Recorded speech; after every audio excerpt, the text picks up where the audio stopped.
Today I'm going to show you some tips and tricks to make your stamp layering process easy peasy. Hi, it's Colleen and welcome to my YouTube channel. If you like what you see here, hit the subscribe button so you never miss another one of my videos. So today I'm going to show you how to make this card. I'm working with some products from the new Altenew September Stamps, Dies, and Stencils release, which is amazing. And I thought that this card would be a fun one because that bird has several layers to it, and I've gotten some feedback on how some of you have a little bit of trouble with stamp layering. So I thought I'd focus a lot of my time here on showing you what works for me. Now we're going to be working with a few products. One of them is called Flowing Wreath Embossing Folder. This is from the new September release. It is beautiful. And we're also going to be working with Bird of the Woods. And you can see that this is a layering stamp set, and there are several layers to that bird. And there's also a layer to the little twig that the bird sets on. So right now what I want to show you is the layering guide that Altenew offers. I find this to be really helpful, and I keep it with me when I'm working on a new stamp layering guide. And what it does is it shows you each of the order that it goes in. And it's much easier than you even realize to follow. And I'm going to work with you on that today. But Altenew does a great job with their stamp layering guides. And I really encourage you to use them, especially if you're new to stamp layering. We're also going to be coloring our embossing folder with some Altenew artist markers. I've labeled them, and I'll also put everything in the description box below. So now that we have everything ready, let's get started with the stamp layering process. So basically what I'm showing you here is how the stamps line up with the image. And they're also numbered on this particular stamp set, number 1, 2, 3, 4, 5, and they even go so far as to break it down to A, B, C. So A1, A2, A3, and then when you stamp the next item, it's B1, B2, B3.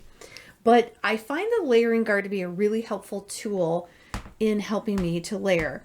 So one of the things that I always do is I find one focal point to line up my layered stamp. When I find that one point, then I am able to line everything else up. Now on the layering guide, Altenew shows you 3.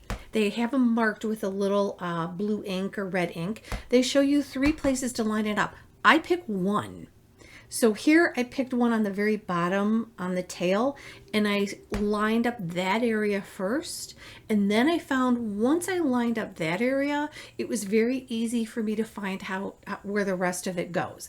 Now you can see here that I did not get this lined up perfectly straight, which is fine.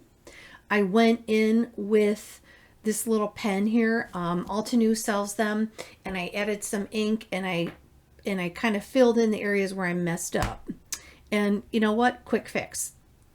One of the things that I've learned is to relax my grip a little bit on making the perfect layered stamp.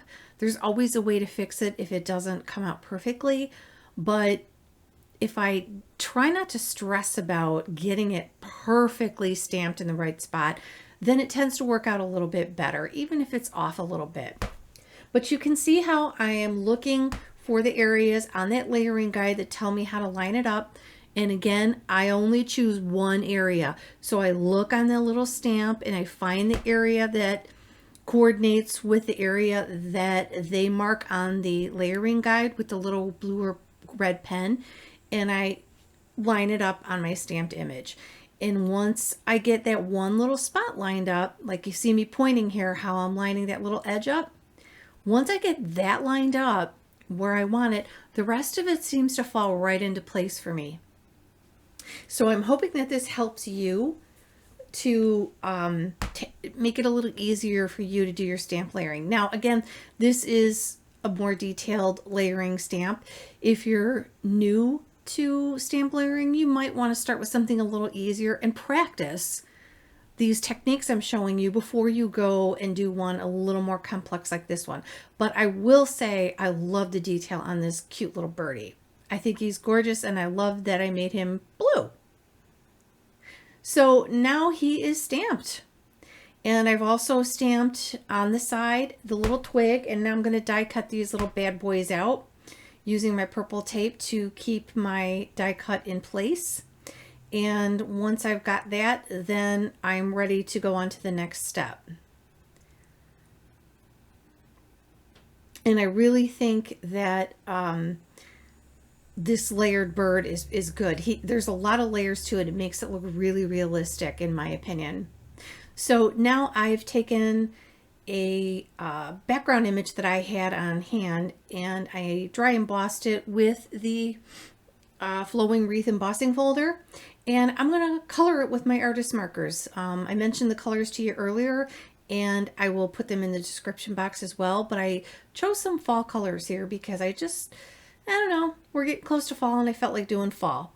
So what I'm doing here is I am not a fan of coloring with my alcohol markers on an embossed image. I'm not that comfortable with it yet, so I simplified the process, and what I did was I took 3 markers and I am putting the lightest color on the leaves that are on the top, and then as the leaves go further back behind, tucked behind the other ones, I go darker with my colors. So the lighter colors look like they're more up front and closer to your eye, and the darker colors make the leaf look like they're further away. And that's how I did this. I really did not stress on creating shading or making the leaves look detailed or realistic because it was stressing me out. And I just wanted this to be pretty and be a very nice backdrop for my birdie, whom I did not name. I should name that birdie is what I should do, because he's just, how about we name him Peppy? Let's name that birdie Peppy. Anyway, you can see I'm going in here now with the darkest color, and that will hopefully make the leaves look like they're a little further away than the lighter color leaves. And also I just like the variety of color. I think it's very pretty. These are really pretty fall colors, and the variety of color to me is just very appealing to the eye. So it's not taking me very long to do this, but I've been noticing how a lot of designers are coloring their embossing folders, so I thought, why not give it a shot? And there are some really good ones that are good at coloring. So my coloring is finished, and now I'm going to put everything in its place and get my bird set up on the wreath, Peppy. And while I'm doing this, let me talk a little bit about what I'm doing here. I am participating in a fun YouTube hop, and the details of the hop are in my description box below. Be sure to follow all of us because there are prizes along the way, and the next person on the hop will be listed in my description box along with a person before me. And you can always start at the beginning of the YouTube hop with Altenew's YouTube channel, but I do hope that you leave us all some love and get some great ideas from all of the designers and guest designers. I hope that you like my video here and consider subscribing to my YouTube channel so you never miss any more videos. And there you have it. Here's the first card I made, and here's the second one. Thanks for coming by today. Remember to subscribe and follow everyone on the YouTube hop so you have a chance to win a prize, and enjoy yourselves. Thanks for coming by.